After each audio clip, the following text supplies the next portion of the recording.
merasa tak berarti, jalan dengan tanpa harapan, lalu tangan yang berlubang paku menjamah jadi hidup baru, dan kayu yang kasar mengubahkan jalan hidup yang penuh kegagalan. Ku puji Dia selama-lamanya, sebab salib mengubah hidupku, dan ku yakin darah Yesus yang suci sudah mengalir di Kalvari.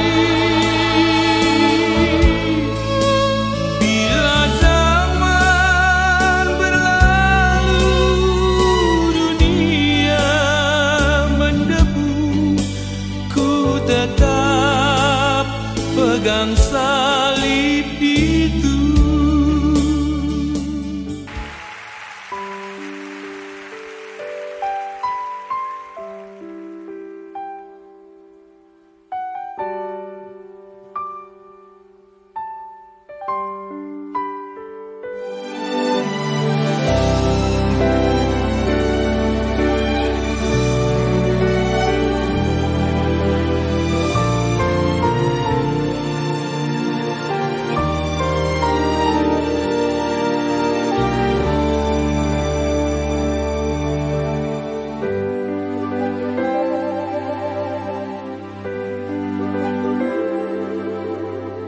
Hanya Kau Tuhan di hidupku,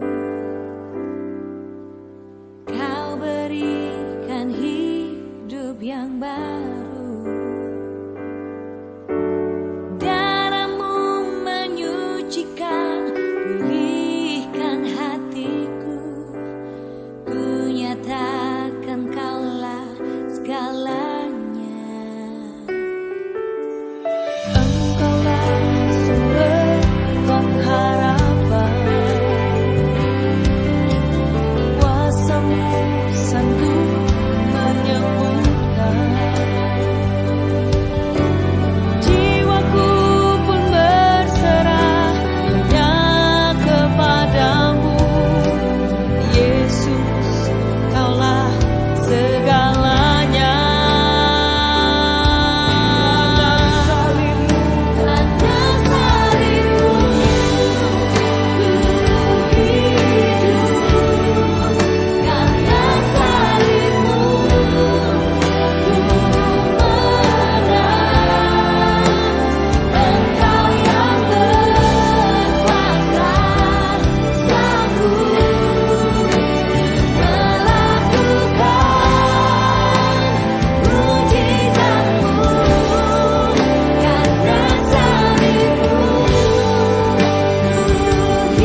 Shalom Bapak Ibu, Saudara sekalian yang saya kasih di dalam Tuhan Yesus.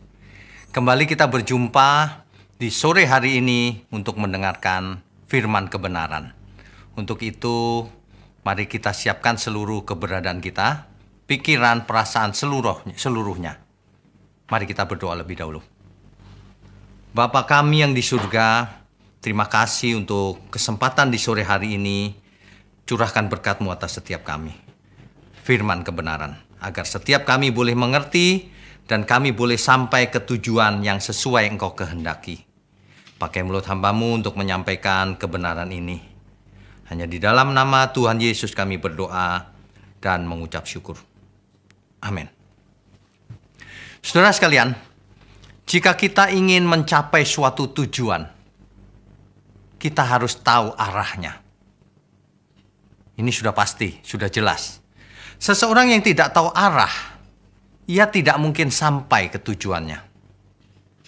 Nah, kalau zaman sekarang kita ada yang namanya GPS, ya, suatu sistem yang mengarahkan menjadi sistem petunjuk arah bagi kita semua, supaya kita bisa sampai ke tujuan secara efisien, tidak muter-muter gitu, bisa berdasarkan waktu terpendek atau jarak terpendek.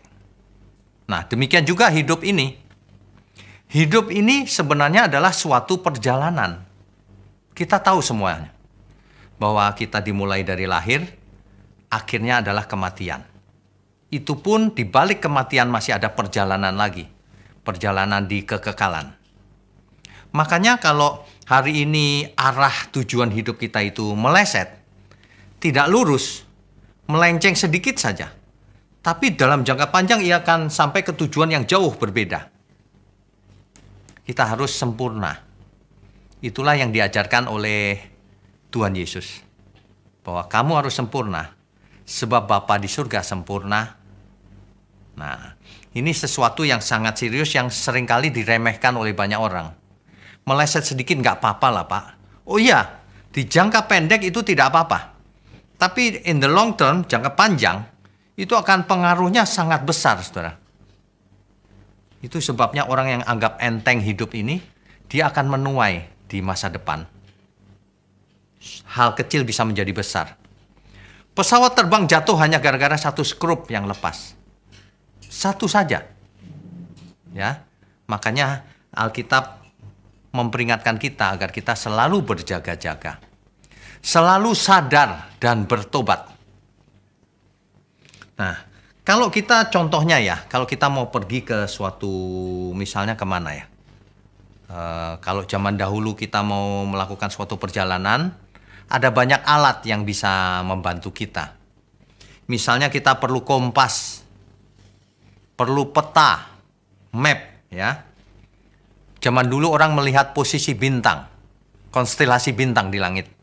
Maka dia akan tahu, kalau ada di laut itu, mereka lihat bintang, arahnya kemana. Arah angin, bintang, dan sebagainya. Supaya arahnya itu tidak salah. Supaya sampai ke posisi, kalau pulang ya pulang, kalau berangkat ya berangkat. Ditambah dengan teropong jauh, alat komunikasi, dan sekarang pakai GPS. Saudara, saya dulu pernah ke Bandung. Sebelum ada GPS. Nah, waktu ke Bandung, karena tidak familiar dengan jalan-jalan di Bandung, saya siapkan dulu petanya dari rumah.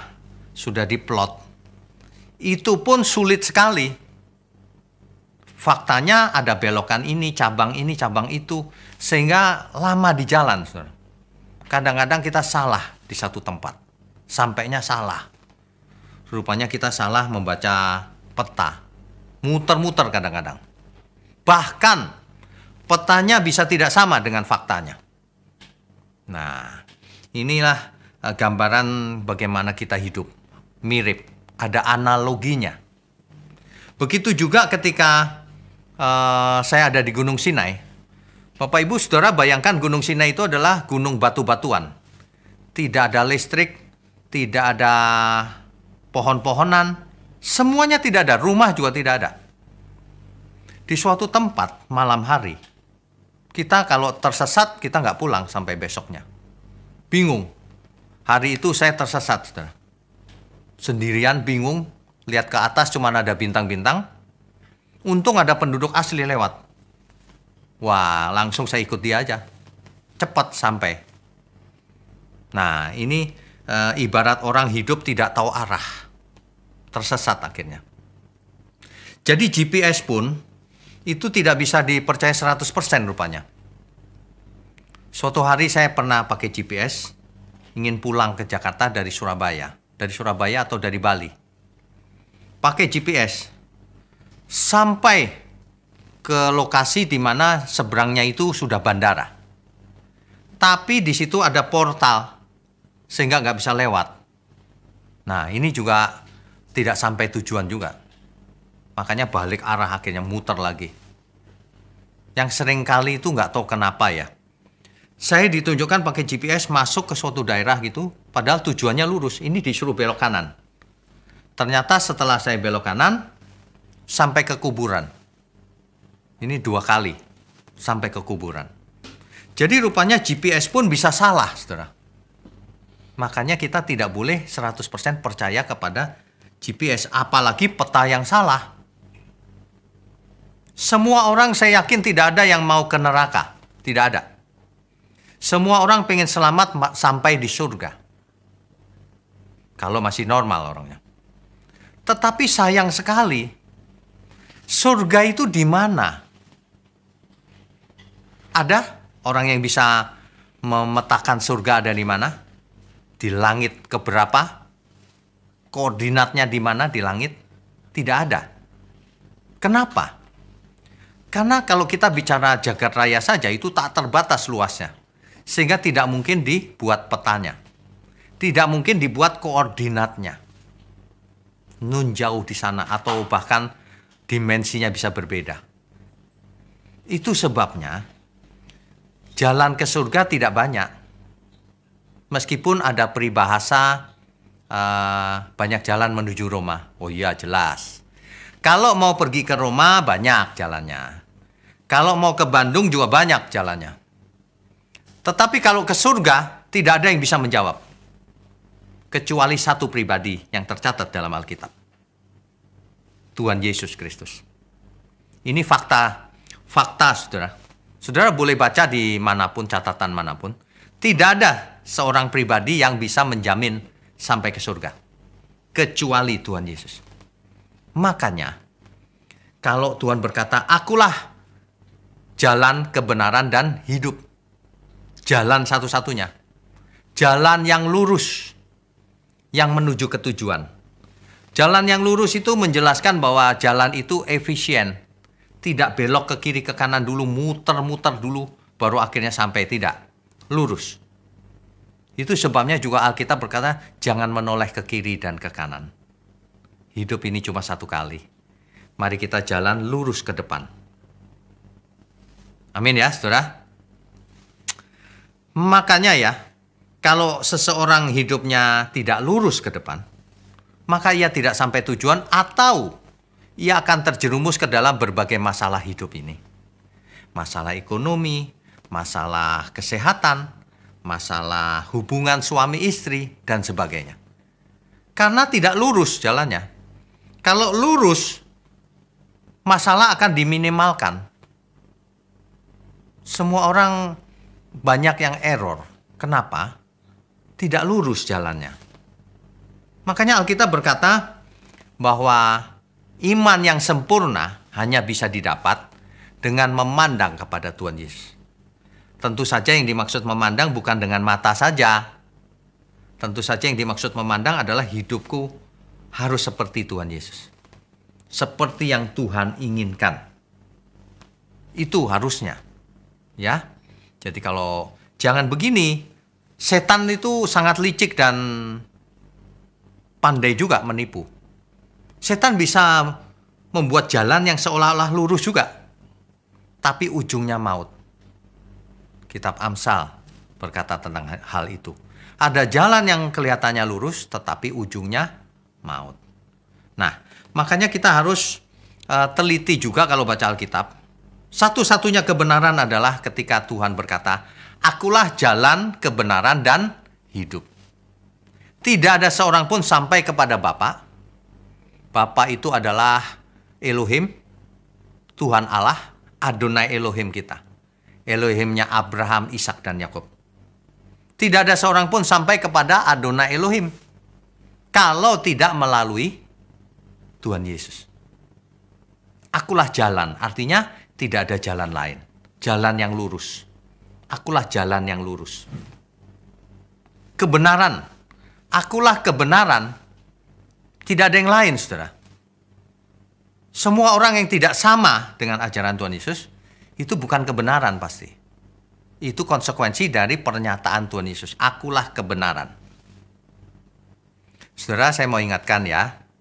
Elohim kita, Allah kita adalah Allah kebenaran. The God of truth. Makanya, firman-Nya disebut firman kebenaran. The word of truth. Makanya rohnya, roh Allah yang dimateraikan dalam hidup kita, disebut juga roh kebenaran. The spirit of truth. Itulah sebabnya kita semua harus menjadi anak-anak kebenaran. Kalau tidak ditolak. Itulah istilah Tuhan Yesus mengatakan Bapa di dalam aku di dalam Bapa, dan kalian semua ada di dalamku. Kita semua ada di dalam Tuhan. Maksudnya apa? Kita tidak bicara secara fisik, tetapi itu bicara soal semuanya dalam satu roh, dalam roh kebenaran.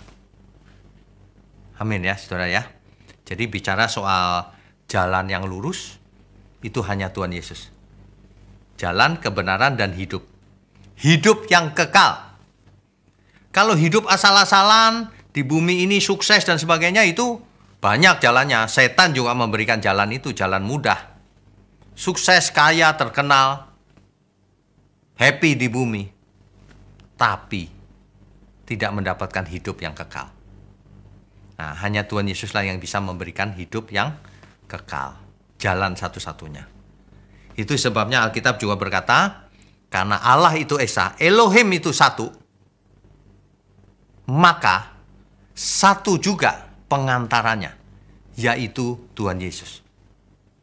Clear, yaitu manusia Kristus Yesus. Makanya kalau tujuannya cuma satu, jalannya juga cuma satu. Tidak ada yang lain, saudara. Sekarang kita bisa verifikasi kebenarannya. Coba perhatikan bagaimana orang yang hidup menurut ajaran sang kebenaran dibandingkan dengan orang yang tidak hidup menurut kebenaran. Jauh bedanya. Jauh. Satu berbuah apa, satu berbuah apa. Kalau anak-anak kebenaran, buahnya kebenaran. Menjadi berkat bagi dunia ini. Menjadi berkat bagi keluarganya di rumah. Pasangan hidupnya, orang tuanya, anaknya, bahkan sesamanya. Kalau seseorang tidak diajar kebenaran, ia akan meleset, saudara. Mungkin hanya hidup untuk diri sendiri, atau bahkan jahat terhadap orang lain. Ini sebenarnya sederhana saja sih. Tidak perlu berteori terlalu rumit, saudara. Ya. Jadi, mari kita ikuti jalan yang lurus. Hanya Tuhan Yesus. Mengikuti itu maksudnya kita belajar kepada Tuhan Yesus dan menghidupinya. Dan itu mudah dikatakan tapi tidak mudah untuk dilakukan. Tentu saja. Nah, Alkitab mencatat ketika seseorang di zaman Perjanjian Lama mau masuk ke ruang Maha Kudus, ada imam besar setahun sekali. Itu pun harus diulang tahun berikutnya. Selalu diulang. Tetapi imam besar ini kan imam besar biasa, manusia biasa. Sedangkan kita memiliki imam besar yang agung. Di Ibrani pasal 4 ayat 14. Di situ dikatakan bahwa imam besar yang kita punya itu adalah imam besar agung yang telah melintasi semua langit. Bayangkan, mana ada seorang imam yang melintasi semua langit kecuali Tuhan Yesus. Kalau manusia di bumi tidak bakalan bisa. Ada banyak ayat yang mengatakan, akulah roti yang turun dari surga. Kalau engkau makan roti ini, engkau selamat. Kira-kira gitu, kalau dalam bahasa sederhananya. Manusia ditawari selamat kok tidak mau. Ya, agak aneh memang. Saudara, kalau mau hidup lurus, ikutlah Tuhan Yesus. Saya sudah Kristen Pak selama ini. Oh iya, tapi belum ikut jalannya Tuhan kan? Karena kalau Kristen gampang, seminggu sekali ke gereja cukup. Tapi kalau mengikuti jalan yang lurus, itu bukan cuma minggu, hari biasa, setiap saat, dimanapun, kapanpun, dalam segala perkara. Dalam suka maupun dalam duka. Kita tetap ikut terus. Gitu. Bukan berarti kalau ikut Tuhan Yesus gak pernah sakit, sehat, kaya raya. Salah itu ajaran itu. Kalau ikut Tuhan, bisa sakit, bisa jalan dalam lembah kekelaman, tetapi kita selalu taat, selalu mengasihi Tuhan, selalu terhibur dengan gada dan tongkatnya. Seperti pemazmur berkata, meskipun aku berjalan dalam lembah kekelaman, aku tidak takut bahaya. Kenapa? Karena gadanya dan tongkatnya yang menghiburku. Amin ya saudara ya. Jadi saudara perlu mengalami pembaharuan akal budi. Dalam suka maupun duka, aku tetap bersamamu Tuhan. Itu yang benar. Bukan kalau ikut Tuhan tidak pernah sakit dan sebagainya. Itu ajaran pikiran manusia itu. Ya. Satu lagi, Yohanes 14 ayat 4 sampai 6. Coba kita baca ya. Yohanes 14 ayat 4 sampai 6. Dan kemana aku pergi kamu tahu jalan ke situ, kata Thomas kepadanya. Tuhan, kami tidak tahu kemana engkau pergi. Jadi bagaimana kami tahu jalan ke situ? Kata Yesus kepadanya, akulah jalan dan kebenaran dan hidup. Tidak ada seorang pun yang datang kepada Bapa kalau tidak melalui aku. Saudara, yang dimaksud surga itu bukan suasana saja loh saudara. Sebab ada orang yang mengajar surga itu hanya suasana happy gitu. Bukan. Surga itu suatu lokasi, suatu tempat. Karena Tuhan Yesus berkata begini, aku pergi meninggalkan tempat bagimu. Sebab di rumah Bapakku banyak tempat tinggal. Supaya di mana aku berada, kamu berada. Nanti dia datang lagi. Lokasi, tempat. Tempat real. Bukan bayangan halusinasi atau tempat maya. Bukan. Tempat yang real surga itu. Makanya manusia yang tinggal di surga adalah manusia yang real juga. Memiliki tubuh daging. Tubuh kemuliaan. Semuanya real. Tuhan Yesus juga real nanti. Ya, bukan dunia maya. Nah, ini yang perlu ditekankan. Makanya hari ini iman pun harus real. Artinya lewat perbuatan nyata. Bukan asal bicara, asal percaya di otak, dalam bayangan, dalam hati. Itu iman imajiner namanya. Saudara, ya. Makanya tidak ada yang bakalan selamat atau sampai ke Bapa kalau tidak melalui Tuhan Yesus. Itu jelas tuh. Jadi, saudara, kalau yang dimaksud akulah jalan itu bukan jalan yang berkelok-kelok. Itu hodos. Hodos itu artinya jalan yang lurus. Perjalanan menuju tujuan, jalannya lurus. Jalan tol, saudara, lurus. Itu maksudnya. Ya. Amin ya, saudara ya. Ya. Jadi, Tuhan datang itu memberi hidup. Mulai hari ini, hidup sesuai yang Tuhan inginkan. Tapi disalah mengerti oleh banyak orang. Yohanes 10 ayat 10. Pencuri datang untuk mencuri dan membinasakan, tetapi aku datang untuk memberi hidup dalam segala kelimpahan. Lalu dibelokkan sama orang. Ini memang triknya iblis itu licik, saudara. Jalannya lurus tapi dibelok-belokkan gitu. Hidup yang berkelimpahan itu bukan kaya raya. Tuhan tidak pernah bicara soal kalau ikut Tuhan pasti kaya raya. Meskipun kalimatnya hidup yang berkelimpahan. Saudara mesti mengerti, hidup berkelimpahan itu kelimpahan dalam hal apa? Teks asli pakai kata perison, akar katanya perisos.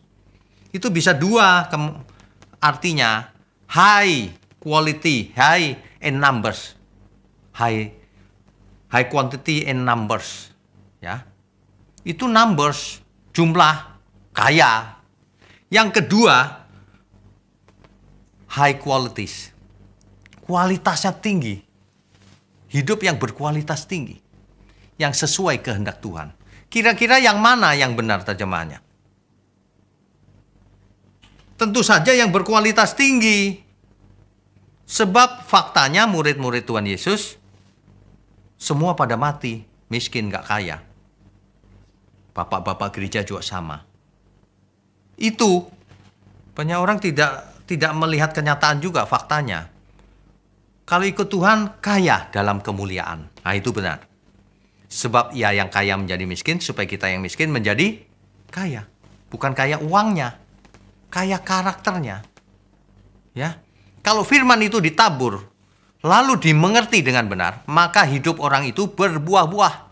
Ada yang 100 kali, ada yang 60 kali, ada yang 30 kali, berlimpah-limpah. Apanya? Hidupnya.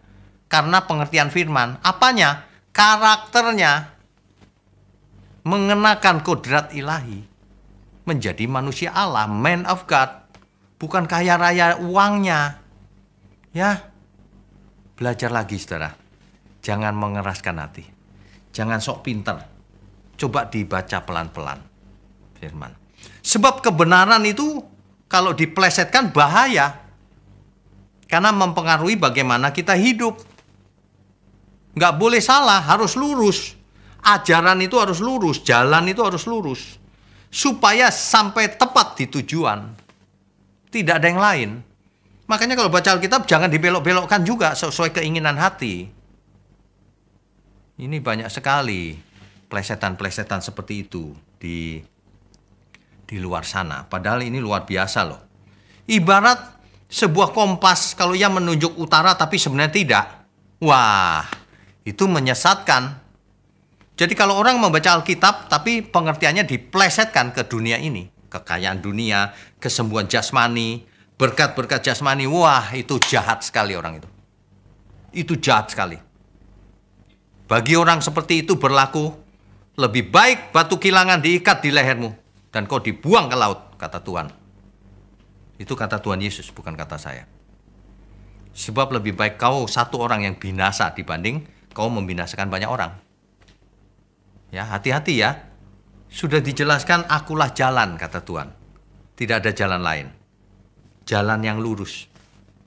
Akulah kebenaran. Akulah hidup yang benar itu begini. Hidup yang berkualitas, saudara. Ya, saudara. Jadi, mulai sekarang, kalau kita tahu jalan yang lurus itu adalah Tuhan Yesus, maka hidup kita ini harus diarahkan seluruhnya, segenap hidup kita untuk ikut Tuhan. Dalam hal apa? Dalam segala hal. Bagaimana kita hidup sehari-hari. Bagaimana kita berkeluarga. Bagaimana kita bekerja. Semuanya harus kita persembahkan untuk Tuhan. Jangan cuma berteori. Kalau berteori itu gampang. Amin. Cuma di mulut aminnya. Kalau mau benar-benar ikut jalan yang lurus, jangan berteori, saudara. Praktek. Mulai sekarang. Semangat ya, saudara. Praktek. Jalani hidup sehari-hari meskipun sulit. Meskipun ada masalah ekonomi, meskipun kesehatan terganggu, meskipun tidak kaya, tidak terkenal. Tapi kalau kita ikut jalan yang lurus terus, kita akan sampai di tujuan. Itu sebabnya ya anak muda, siapapun saudara, belajar saudara. Belajar yang pintar, be smart, ya, hidup yang kudus, masih muda, be holy. Ya, jangan sia-siakan waktu yang ada. Dan yang terutama, jangan salah pilih jodoh, saudara. Nanti kau terseret-seret ikut Tuhan. Carilah jodoh yang bisa diajak ke surga. Amin ya, saudara ya. Kita sudah tahu jalan yang lurus. Tinggal kita mau ikut. Sekali lagi, jangan berteori, saudara. Mari kita mulai sekarang meninggalkan kebiasaan lama kita yang suka berteori. Yang kalau di gereja bilang amin, amin terus. Tapi keluar dari gereja selalu mengatakan aman. Aman. Udah jauh dari gereja. Ya, saudara ya. Jadi mari kita tunjukkan kesungguhan hati kita, keseriusan kita mau ikut Tuhan. Miliki roh yang menyala-nyala setiap saat dalam segala hal. Jangan ikut yang lain. Roh menyala kita karena mau ikut Tuhan di jalan yang lurus. Tentu saja Tuhan akan berkenan, Tuhan akan pelihara, Tuhan akan lindungi hidup kita. Seandainya kita harus melewati lembah kekelaman, itu pun sementara. Saudara. Jangan menyerah. Tetap semangat di dalam Tuhan, di dalam kebenaran. Amin. Saudara sekalian, mari kita tundukkan kepala. Mari kita berdoa. Bapa kami yang di surga, terima kasih untuk firman kebenaran di sore hari ini.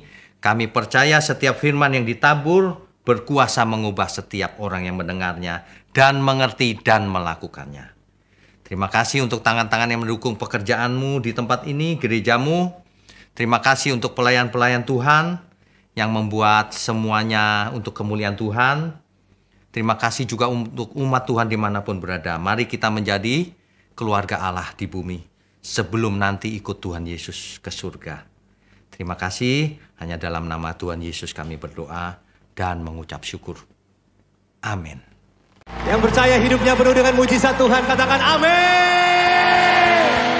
Sekali lagi katakan amin. Saya percaya saudara, waktu Tuhan memurnikan hati kita semua, hidup kita bukan hanya penuh dengan mujizat, tapi siapkan hati saudara untuk terima ledakan-ledakan kuasa Tuhan. Amin. So ini lagu terakhir, saya nggak mau saudara berdiam diri. Saya mau saudara melompat, saya mau saudara menari. Bebaskan tubuh saudara, bebaskan roh saudara. Kita mau all out buat Tuhan kita, amin. Yang siap terima ledakan Tuhan, katakan amin.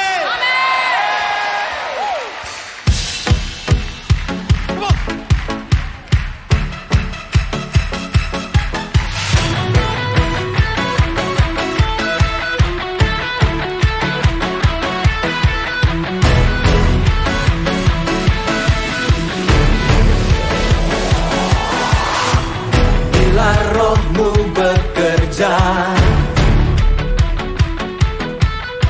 tiada yang dapat hentikan. Ada lawatan besar membakar hati yang menyembah. Katakan Kami siap, nyatakanlah bumbung dahsyat kuasa-Mu tak pernah berubah. Kau yang terhebat takkan terkalahkan. Bumbung dahsyat lawatan-Mu tercurah atasku. Kau yang terhebat takkan terkalahkan. tepuk tangan dong yang paling meriah bagi Tuhan kita. Rohmu bekerja di dalam kami. Bila rohmu bekerja, tiada yang dapat hentikan. Ada lawatan besar membakar hati yang menyembah. Siap Tuhan. Kami siap, nyatakanlah bumbung dahsyat kuasa-Mu tak pernah berubah. Kau yang terhebat takkan terkalahkan. Bumbung dahsyat lawatan-Mu tercurah atasku. Kau yang terhebat takkan terkalahkan.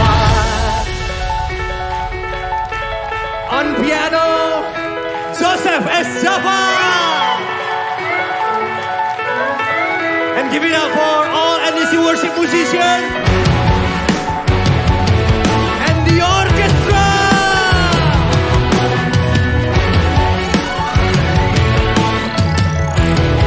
Come on. Kami siap, nyatakanlah. Kami siap, nyatakanlah.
Memberikan sorak-sorai yang paling meriah bagi Tuhan.